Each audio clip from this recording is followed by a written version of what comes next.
Welcome, everyone. I am thrilled to welcome you all to the 4-day week discussion, which I'm very glad we're having on a Wednesday instead of a Friday, because then maybe no one would have shown up. I'm Adam Grant. I'm an organizational psychologist and author, and I've been fascinated by this question of why do we work the amount that we do for a long time? I study work for a living, but I don't think it should necessarily define us.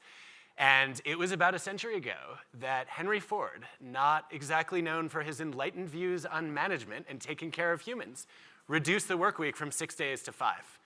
Because he found that people were more productive, morale went up, there was more loyalty, there was lower turnover. And he said it was good for business. And then we could start to wonder, well, why are we now stuck on 5 days? Was that ordained from on high? Or is this in fact a human invention that deserves to be rethought? A lot of organizations around the world are rethinking the work week right now. You've seen the trials by the Icelandic government, by Microsoft Japan. There's a New Zealand insurance company that's been doing it for years. And the data are really encouraging so far. It's still early. But for the most part, performance has either gone up or stayed the same. And people end up having more time to live their lives. And if there is a silver lining of COVID, it has to be that we rethink our priorities, right? That we may decide we don't want our jobs to be the center of our lives, and we want to plan work around life as opposed to vice versa, which too many of us, particularly in the West, have done for too long. So the purpose of the panel today is to talk about, is the 4-day week actually viable? If so, what should it look like? And how do we make it happen? Because I have met some people in Davos who do not think we should even work as few as 6 days. So I think we have some minds to change. Let me start with social entrepreneur Hillary Cottom. Hillary, can you give us some history and walk us through how did we get to 5 days a week and where should we be going?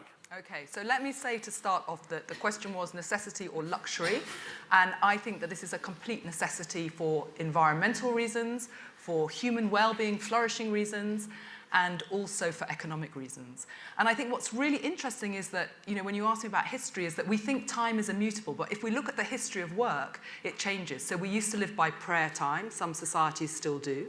Then we moved to agrarian time. A lot of us in the West still have school timetables that are stuck on that old-fashioned agrarian time, which is really problematic. Then we moved to industrial time, which you've referenced, which was really complicated. I mean, the reason that we have, in Western Europe and maybe in the US, kind of big clocks in our town squares is because the biggest problem industrial leaders had was getting people to work on time, because working to a clock was such a kind of alien idea. And now, of course, we've internalized the clock. But when industrial time started, people thought that there would be radical experiments. And one of the most interesting is Kellogg's in the 1930s.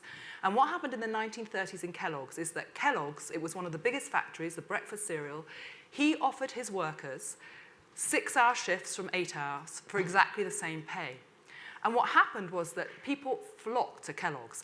Journalists, the administrators of the Hoover administrators, social scientists, there were amazing household studies of what happened, because everybody thought industrialization would lead to less work. Of course, Keynes was writing about how his grandchildren would have 15-hour days. And so what's really interesting is that at Kellogg's, productivity went up dramatically, accidents went down, the economics of the company really changed, and people's lives improved. And when the kind of household studies people went, people said that they had, quote, more life. That what was amazing was that they could fit in, taking care of people. They had time to make things. They made their own culture. They ran their own sports teams. Things fitted into their lives. And what we know now is that, in fact, that wasn't the kind of experiment that stuck. We probably don't have, it's very interesting why not, which we probably don't have time for. But, even before the pandemic, the ILO and WHO said that work was killing us. And for the last 2 years, I've been running workshops with workers in kind of post-industrial places. And what they ask for is not a 4-day week. What they ask for is a rethinking of the linear life with less work. So I think it's a necessity, but it doesn't go far enough. Because 4 days is a kind of, may I say, a male solution to this problem. Because basically, it doesn't think about care. Because as we all know, care of our children or our parents or just being with friends doesn't happen in 4 days. It happens around the day. So what we actually need to do is rethink the boundaries boundaries of time between work and care, between learning, rethinking the linear life, of course, doesn't mean just the work-study kind of in blocks. And maybe we need some new boundaries so that we do have time to play and to be and so on. So a 4-day working week, a necessity, a start, but I think not the picture. I think we could get on board with that. I do want to just to be really clear now, how many days you think we should be working total, though? Are you advocating for a 2-day week, a 1-day week? Like, how much work do you think is ideal? Whoa, that's a really difficult question. But I think a starting point would be that we work the equivalent of 4 days over 7. So we're not talking about adding more hours. We're talking about having more time to be. And I mean, one of the things that we should talk about is the climate agenda, because there is very good research that shows that if we work less, we don't travel so much, and we make less intensive consumer choices, because we're not time poor. And we all know that wealthy people are those who are using, more carbon, and so then we're not using so much more carbon. But I don't know, people want to work at different amounts. It doesn't need to, what we need to is regulate a floor, and then some people love their work and they might want to do more. But for most people in the world, work is pretty backbreaking, and so we need to think about that starting point. Excellent. So I'm going to go down the line for the first round of questions, and then we'll mix it up. Jonas Priesing, you run Manpower Group. You've been piloting a lot of different ways to, if not shorten the work week, at least give people a little more flexible opportunities. Tell us about that. Yes, no, you're right, Graham and Adam. And what's really nice about a session like this is I get to be playing the role of an enlightened, forward-looking leader. Now, since we're in a closed session like this, we can all be clear that I've been carried into this, kicking and streaming, by all my colleagues, led by Michelle, our head of people and culture, who's been talking about implementing a work my way strategy, which is really responding to the desires of workers and our employees, which is to have more time for their life. And I think that's been a really good evolution. I would say unusual at first, but I think we can see that this is what our employees are looking for: more control, more choice. I'd have to say, though, that the 4-day work week discussion, I see it as part of the desire so clearly expressed during the pandemic, and will be one of the lasting legacies of the pandemic, that workers in general desire more flexibility so they have more choice. We think this is one of the lasting legacies of the pandemic. I would say, though, that as soon as knowledge workers are involved, we talk about these revolutions in the workplace, 4-day work week, or flexibility. There are many professions, nurses, airline crews, doctors, truck drivers, that are already working in compressed work schedules, producing the output that is requested, but in different regimented schedules that are not traditional 5-day, 40-hour work weeks. And I should add, working from home, where you can now have this notion of remote working and flexibility. 60% of the workforce in most developed countries don't have the luxury of that experience. And actually, they've been working way more during the pandemic because we needed them as essential workers to keep the economy going. So on the one hand, I'm delighted with the discussion. I'm absolutely in favor. We have a great scheme at Manpower Group that we're now working towards, and I think that's the way we're going to be doing business going forward, giving people different choices, trusting their judgment. It's not necessarily an individual choice, though, because being in a company is a team sport. So teams will have to decide how best to engage and when to be together, when not, for what purpose. No point in coming in the office to have a Zoom call, but you want to have time to collaborate. But at the same time, I would argue, this needs to be equitably distributed across many categories of workers, not only knowledge workers, not only those that can work from home, but people who are in production lines, who are driving trucks, who are in warehouses, who are in manufacturing. Otherwise, we'll have a bifurcation of the workforce and an unequitable distribution of this very valuable benefit, and that is truly something that all workers are looking for. I want to reinforce something that you just said, which is we've had a lot of debates about remote and hybrid work over the last couple of years. But if you look at the data, there was a Wall Street Journal survey earlier this year showing that the flexibility people want most at work is not choices about where they work. It's choices about when and how much they work. Yeah. Right? More than a chance to work from home or anywhere, people want flexible hours, which I think is what we're here to discuss. Right. So Anne-Marie Slaughter, you have been at New America, at Princeton, at the State Department in the US. You've had a lot of policy roles. Can you help us look at this from a macro perspective? Because it's easy for me as a psychologist to say, yes, from a micro standpoint, I will get better work out of people in 6 focused hours than 8 unfocused hours. But how would this change society? How does the world look different if we go with 4 days a week? So let me start by saying I think of it as 32 hours distributed as necessary. And I actually think there's lots of experimentation. I know there are places that do 2 8-hour days and then some 4-hour days that obviously you can do 5 6-hour days or 1 day off. So just putting that out there. And then to the larger question, and it builds on Jürgen's point that, Jonas's point that different categories of workers have very different needs. So when I first started writing about flexible work, what I heard from were lots of people who were working minimum wage and didn't have defined hours. They were working on just-in-time scheduling with time software that meant they often didn't have enough work. So the first thing I want to say from a societal point of view is this, yes, for knowledge workers, fine. For many other workers, this is a nightmare. That what they want is predictability. They need to know when they're going to have childcare. They need to know they're going to have enough hours to actually make it. And unless we address that, this simply increases the inequity that we already see so dramatically, much, much, much further. So start with that. Whatever we do, we have to also recognize that we've got to make sure that everyone is able to work enough hours to have a living wage. Beyond that, though, I think there's a revolution here in agency. And that is good for society. And I'll use the example of an academic. As a professor at Princeton, I had to be in the classroom, you will know this, maximum 5 hours a week. Now, for each of those hours, I had a lot of preparation, but that was on my own time. I also had to show up at a faculty meeting, and I had office hours. The total, not more than 8 hours. It was up to me how I worked to get that done. I also had to produce research. It was up to me. Most academics work really hard, but we work on our own time, right? Certainly if you need to be somewhere for your children, or if you simply want to work out every morning, whatever it might be, the focus there is much more on task than on time. And that to me is the larger social revolution, and it's the management revolution. It is so much easier to manage according to presence rather than performance. You were there 12 hours, you were there 14 hours, you had your jacket hanging over your chair and I saw your light burning. You have no idea if you actually got your work done.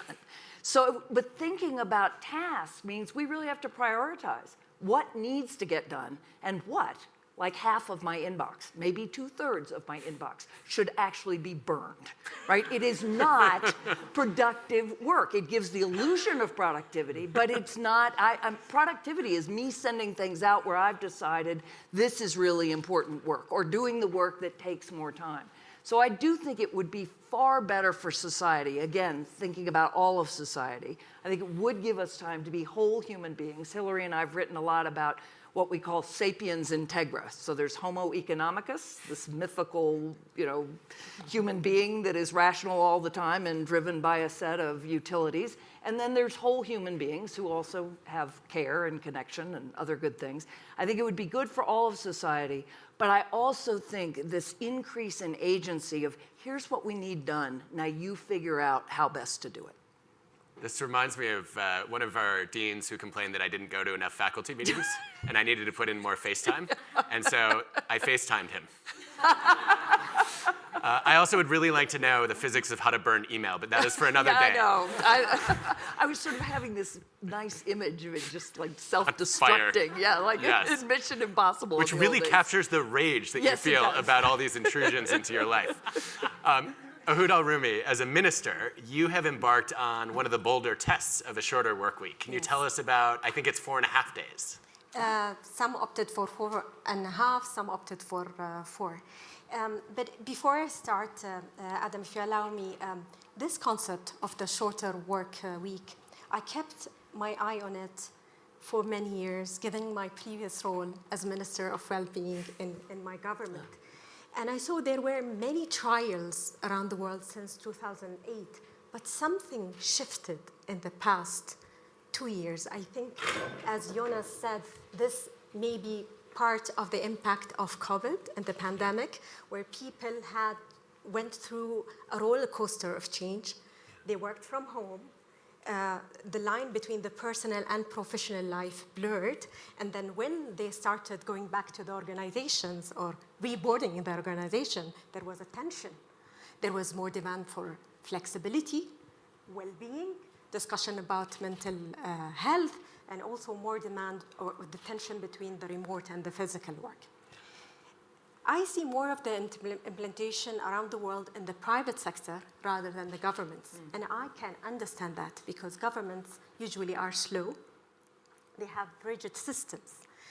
In the UAE, I think we are creating the government of the future. We always push boundaries, and we're not afraid of experimenting with new things. And maybe we are the first country in the world to institute the shorter work week government-wide. And employees are given the flexibility to work remotely or manage their working hours on flexi times. This decision was triggered by 4 reasons. First, enhancing the well-being. Second, strengthening the family bonds and the community relations, because people will have more time to take care of their families, whether men or women. And they will have more time for recreational activities. The third one is economic, because when people have a longer weekend, they can spend more, and this will benefit the local domestic sectors, and also to better align with the global markets. But also, we were supported to move ahead.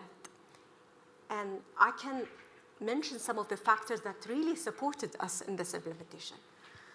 First, discussion on well-being is advanced in the UAE. We started in 2016 developing a national well-being strategy. That was even before the pandemic. And I had the honor to work on that agenda. Main pillar of that agenda was well-being at workplace. We developed the tools and the guides for that. The second, as Anne-Marie mentioned, we focus on results, not clock in, clock out. Productivity at the heart of what we do. We have systems to measure the performance of entities and individuals. Third, we had the right digital infrastructure, which allowed us to provide services 24/7, regardless of the hours or the working days, which is really essential for governments, because some of the early trials around the world failed because of the complaints from the citizens, because of the disruption in the service delivery.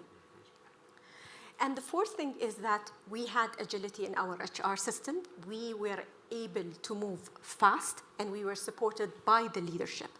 And maybe I can share later with you some of the early data that we gathered from this implementation and what we learned from this experience. We would love to hear about those data now, especially because there are some other governments here in Davos that could benefit from your expertise. Okay.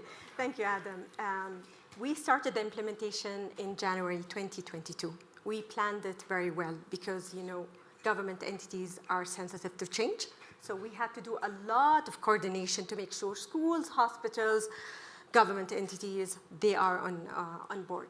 So some of the early data that we gathered are really promising. 70% of employees reported that they are working more efficiently, prioritizing and managing better their time during the week. Reduction, 55% reduction in absentees, which is wonderful. And 71% of employees reported that they're spending more time with their families. And let me share a funny story with you about this and how people adapt to change, because this might benefit also some of the organizations that are thinking of implementation. When I went to office on Monday morning after the first long weekend, I was so excited and happy to ask my colleagues, how was their weekend? And I was shocked. Some of them were lost. Some of them were angry. Saying, we don't know. I said, what do you mean you don't know? We don't know what to do with the extra time that we have at hand. So they needed some time to adjust to the extra time that they had. And now they're spending more time with their families. And also 95% of students reported that they enrolled in more extracurricular activities during the longer weekend to support their talent or hobbies. So the results are promising, but we are still monitoring the implementation to make sure that objectives are met and that we can adjust the policy as we go forward. Yeah. It reminds me a little bit of something that happened in Brazil not long ago at SEMCO, where there was an observation that people, by the time they get to retirement age, are often not mentally or physically able to take full advantage of it. Yeah. And so they started a Retire a Little program where you could buy back a day of your week. And they expected that it was going to be people in their 50s doing it, most popular among people in their 20s and 30s. So I think there's something here. So we have heard, I think, a very strong case for the well-being, family, climate, economic benefits of shortening the work week. I'd just love to get a sense of the room and the panel. So let's start with one question, which is, can you just hold up the number of days per week that you currently work? Let's ask the panel to do that, and also those of you who are physically in the room with us. Hold up however many days you work currently. I'm a hypocrite, but okay. Okay. I'm seeing a lot of 6s and 7s out there. 2 hands would be the clue.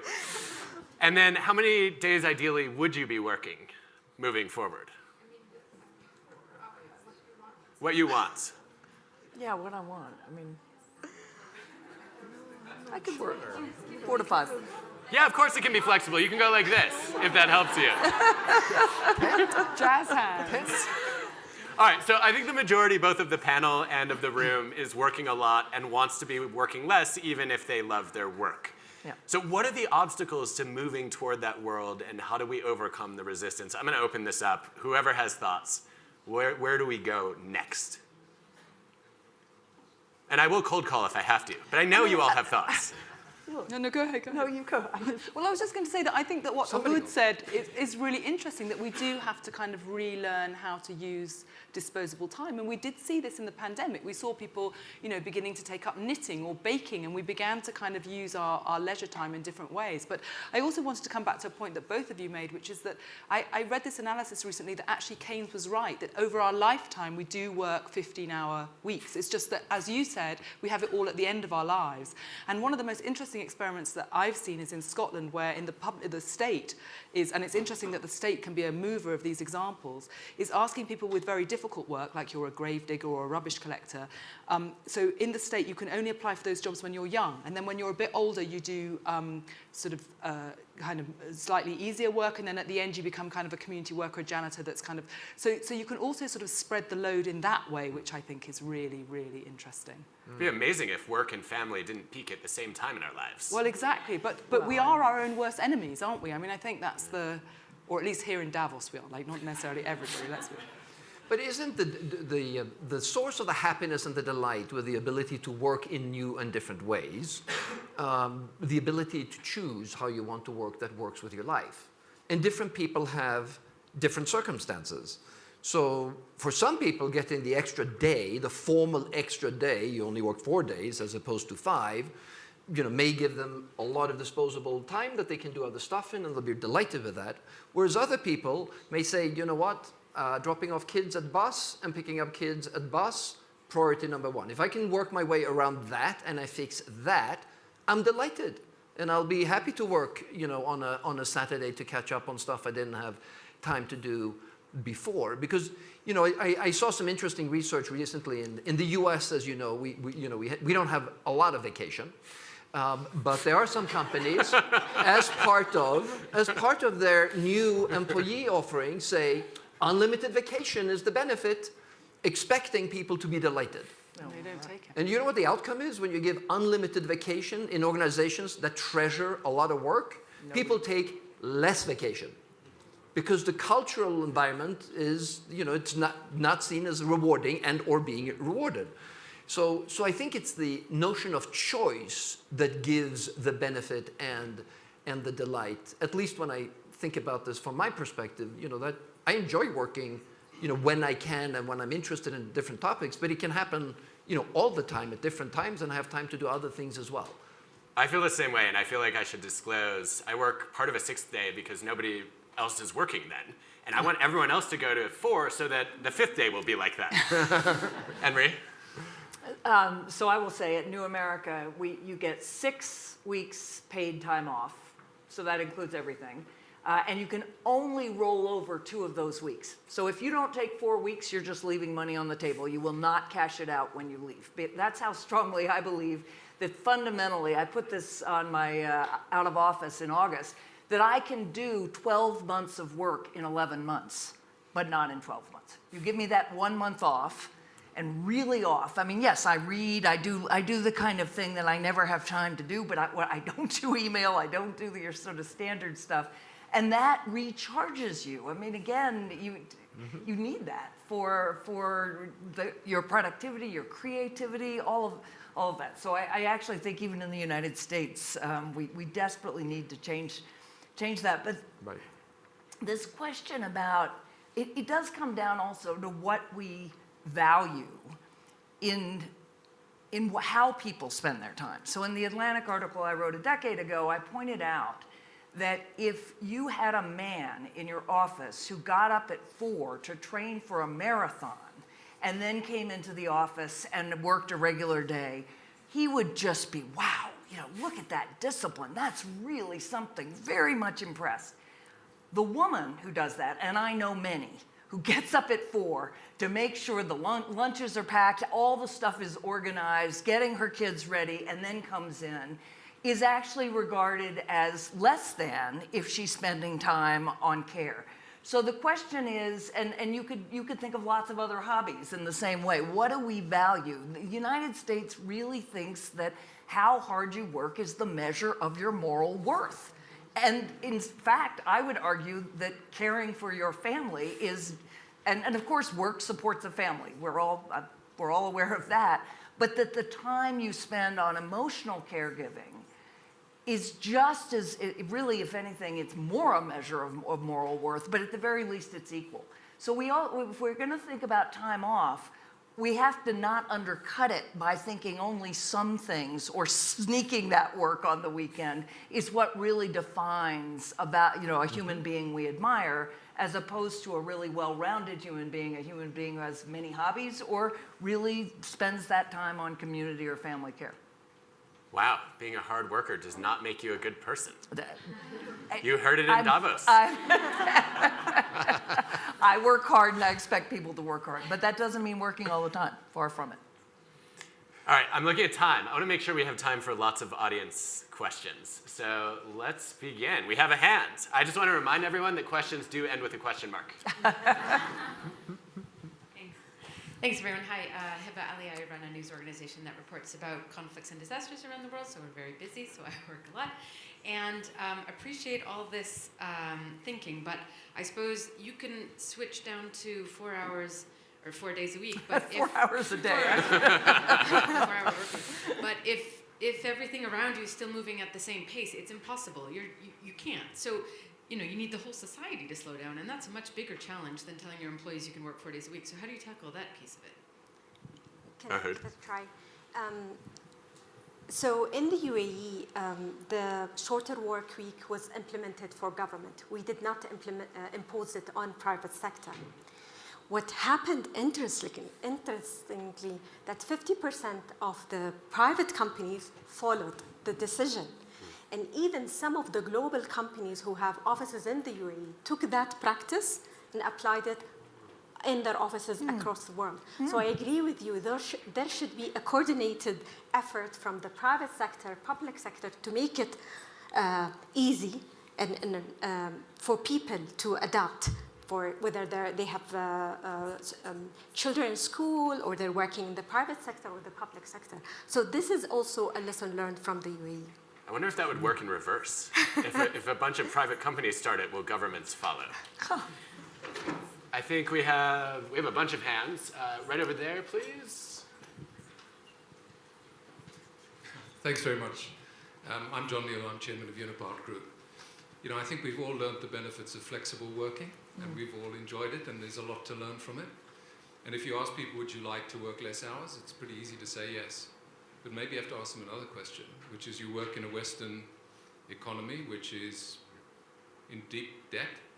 So, and most Western economies are, certainly the UK is, the US is.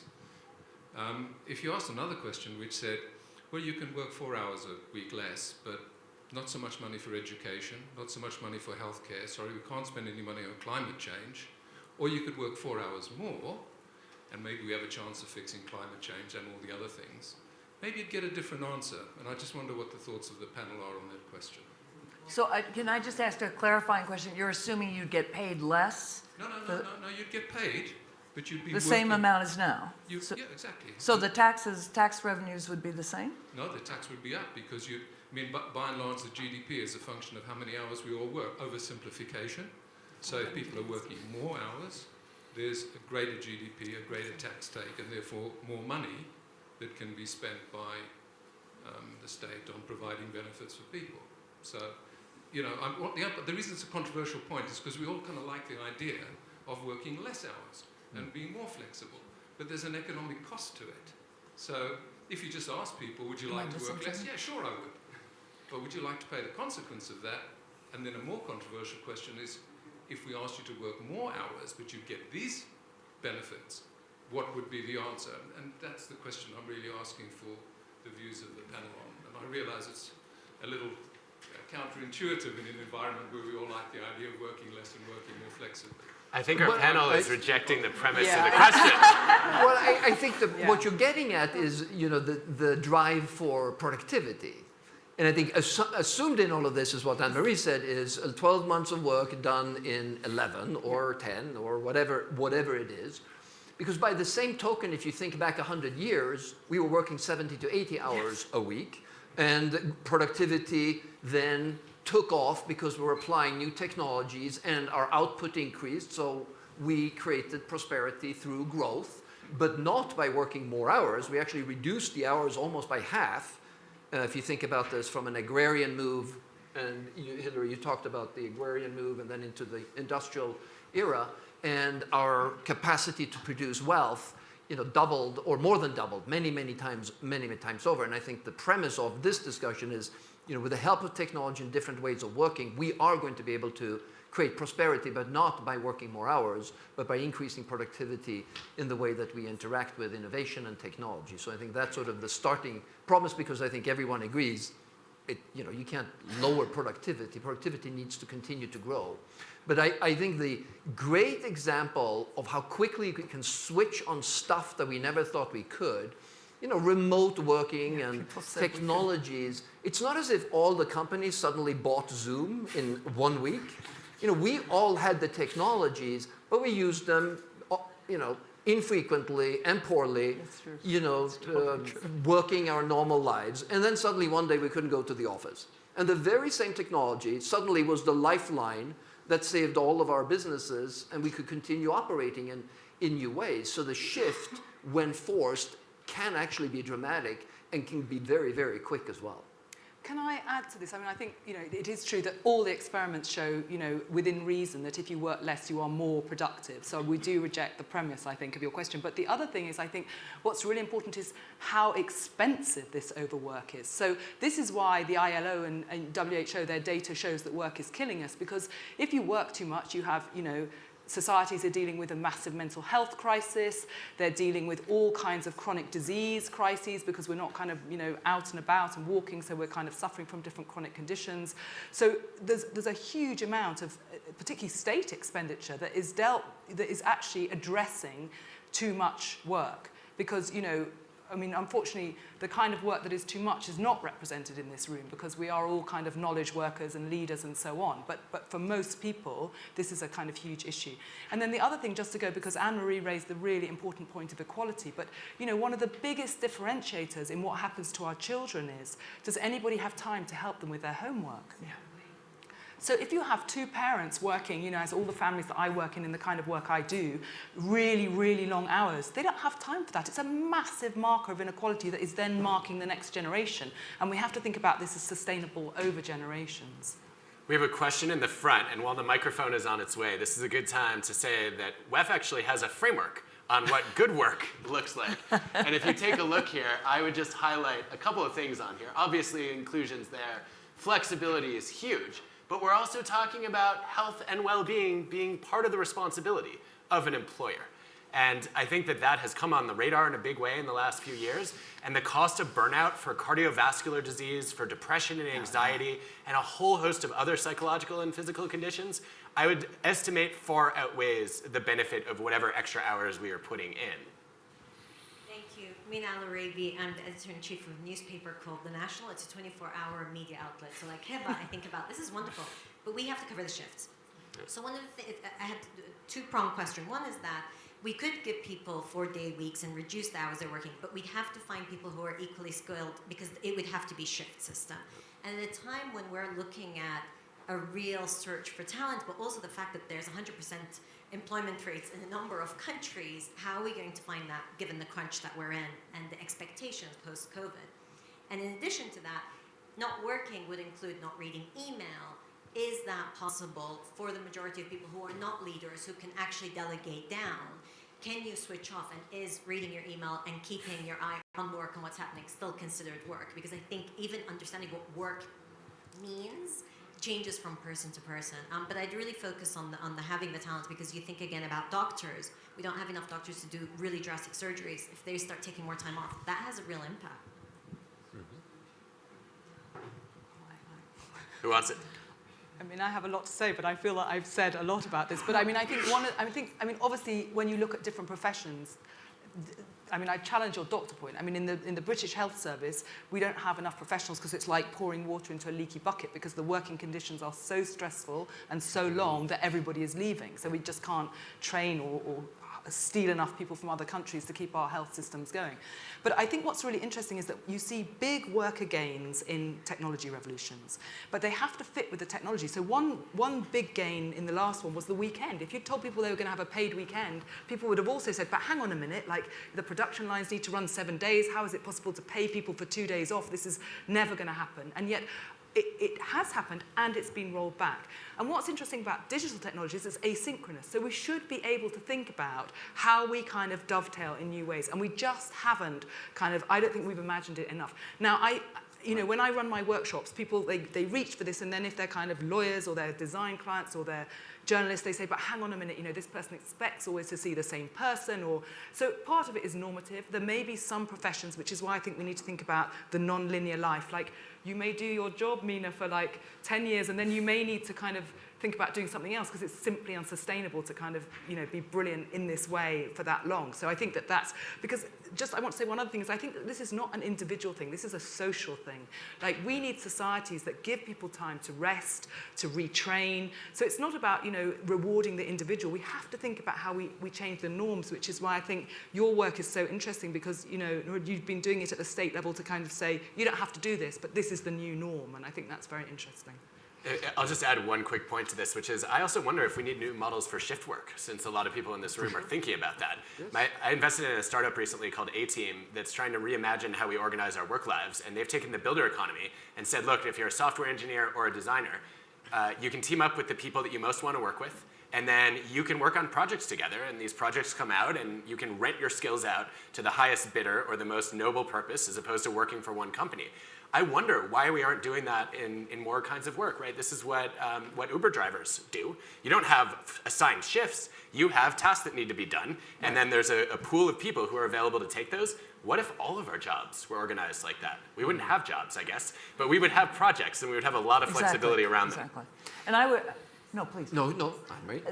I mean, I would push even further job shares. You know, I Yes. remember at the National Security Council at one point, 2 young mothers, both with relatively very young children, they would have been very happy to share the job so that somebody was on, because yes, it's the National Security Council. No, we can't do that. They would take half money. They didn't need, they had leave of various kinds. There are all sorts of ways you can think creatively about how to cover what needs to be covered. And on email, I was looking for my phone to see if I have it on my Kindle, but I just bought a book on the world without email. Email is killing us, right? I mean, there's just no way we need to know what is happening all the time and respond all the time. So I actually think that's a separate conversation and a separate reform that we will be going through. I'm going to email you about it later. No. Other questions from the room? Right up here, please. Thank you, Stefika. Thank you. Hi, Henry, based in Manila. I run an education company there. But I'm also half French, and we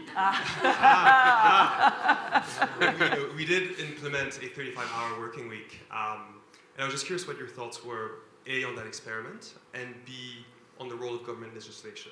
Because the theory at the time in France was, if you wait for people to come up with it, if you wait for companies to legislate, it's going to take too long. We're just going to impose it on everyone else. And obviously, lots of backlash, but it pushed through. So I'm very curious what your thoughts are on legislation in general, and in the French example, if you have any thoughts. Thank you. I think that's a great example of, the gentleman asked a question about a change that wasn't driven by productivity improvements, but a societal desire to work less, with the theory that if you take 40 weeks to 35, lots more jobs will be created, and the 8% unemployment rate at the time in France is going to come down because more jobs were going to be created. None of that happened. No, that didn't happen. What happened was that everybody continued to work exactly the same amount of hours. Because you're in France, though, we're all tracking this, which means all Frenchmen have 8 weeks of vacation. So you extended, not more people got into the workforce, no more jobs were created, but people have difficulties, frankly, in France to manage schedules that are overlapping. We have a lot of frontline people that are 3 or 4 people in the office. There's a lot of coordination between who's on vacation and who is not, so as not to break the 35-hour work rule and giving everybody the legislated time off. So as far as the intention was concerned, it is considered to be an abject failure, actually. Wow. So, Ohud, tell us how we can make this a success. Can you fix France for us? I'll talk about the UAE. So, Adam, I see the 4-day work week as part of a bigger fundamental changes that we are witnessing in workplace. Yeah. And this change is unavoidable, fast-paced, and continuous. And I think the governments can play a role in being the role model and championing the changes in workplace. Because I think the pandemic and the disruption caused by the pandemic is giving us golden opportunity to reimagine the legislations, redesign the work that was invented 100 years ago, and have more agile and flexible systems. In the UAE, we mandated on the government. We did not mandate it on the private sector. But then the private sector, when they saw the government leading, they opted to implement it in the private sector, and not just in the UAE, but in the world. So I think the government can play a role in showing, I think entities, they need data, they need numbers. So we need to do a lot of assessment and publish numbers to convince also leaders, whether in the public sector or private sector, to adopt the new norm. I think there's no U-turn. it's just going forward, and many of entities will adapt the shorter work week. Perfect segue to my closing question. In the minute we have left, we didn't really answer the question of how are we going to get more people on board with a shorter work week. Can I ask you each to give us a sentence, if you have one piece of advice for the room on how we can make work a slightly smaller part of our lives, what would you suggest? And I'll just start by saying, don't count it out until you run the experiment. Pilot it, let's actually see what happens. You know, in labor markets that are constrained in terms of workers are making the choice for us. They're joining organizations that will provide flexibility and choice. And working their way, or working my way, is really the way to attract and retain talent. So I think it's a little bit of an academic question, because I think it's going to be reality. This is how the world is going, because workers want this to happen. We've proven that it can be done, and it's moving in that direction. And I would say for the managers who are worried about it, because I find it's much more the managers than the workers, manage to task. Identify, this is what I need done, this is when I need it done by, this is the quality I need, and then just see. So I'm a social entrepreneur, and I find that the pushback often comes from small businesses. There's often an idea that big business can do this, but small business can't. And what I've done is I've used an organization called TimeWise UK for my hiring. TimeWise has women who basically want to work predictable flexibility. I hire from them. Immediately, I have a fantastic workforce that share that norm, so there's not like one person kind of dropping off their kids, and then everybody else begins to adjust. So other younger workers might not have children, but they certainly want to see their friends. This can't just be about whether you have children or not.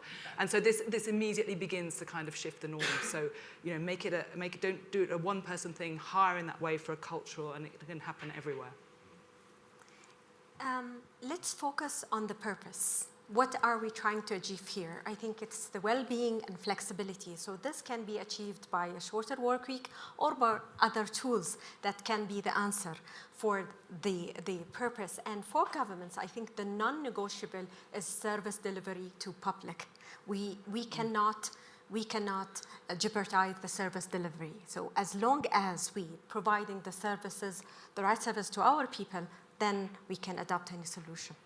Well, we have a range of views on the ideal amount of work, but I think we're all aligned on the idea that we want to make choices about how much we work, and that ultimately people should be evaluated not on the time they put in, but on the contributions they make. Thank you all.